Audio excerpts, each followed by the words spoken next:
Աշխարհը մեզ ամեն օր խոստանալու է խաղաղություն, երջանկություն, հաջողություն, հարմարավետություն, բայց չի լինելու երբեք, որտեղ հակառակն է մեզ ամեն օր տալիս։ Բայց Հիսուս ասում է. ես եմ կյանքի հացը, ով գա դեպի ինձ, նա երբեք չի քաղցի եւ երբեք ծարավ չպիտի զգա։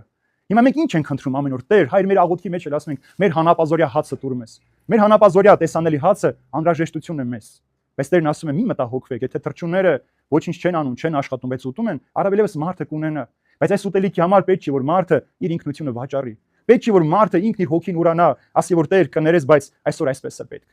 Եթե Փարիզի Աստվածամոր տաճարը կարդացել եք Վիկտոր Հյուգոյի, այնտեղ այն կերպարը կա Հայր Կլոդի, ասում է ուզում եմ շնանալ,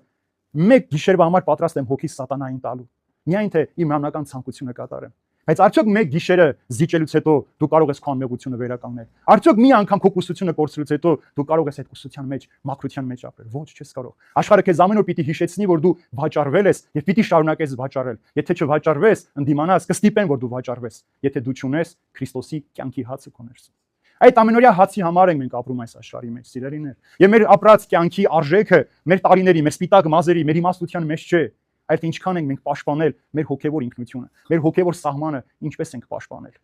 Եվ դրա համար է ժողովուրդը դառնալով Հիսուսին ասում է. մեզ այդ հացը ամեն օր տուր Տեր։ Այդ հացը ամեն օր սուրբ գրքին թերցանությունն է, որ դու երբ որ ընթերցես այդ հացը ճաշակես, այդ հացի համ ու հոտը գոնե մեկ անգամ զգաս քո կյանքի մեջ, այլ հացերը քեզ չեն հրապուրի։ Երկրորդը պատարակն է, սիրելիներ, այն որ մարդիկ երկրորդական, 10-րդական են դարձել իրենց կյանքի մեջ։ Կյանքի հացը այստեղ է պատարակվում։ Երկնքում նստած Քրիստոս այս եկեղեցու մեջ եւ բոլոր եկեղեցիների մեջ պատարակվում է կյանք դառնալու, հարության հույս դառնալու, մեր մեղքերի քավություն ու թողություն դառնալու, որպեսզի մարդը փրկվի։ Բայց մենք բոլոր տեսակի ճաշտերույթների համար ժամանակ ունենք, բայց պատարակին Քրիստոսի հրավիրված ճաշին, որ անմահական ճաշ է, հավիտենական ճաշ է, մենք դրա ժամանակը չունենք։ Որովհետեւ եթե մեկի հրավերին չպատասխանենք, մեզանից կնեղանա։ Մենք ուզում ենք մարդկանց կեղծավոր սերը շահել, բայց Աստծո մաքուր անրած սերը ուրանալ, հրաժարվել այդ սիրուց։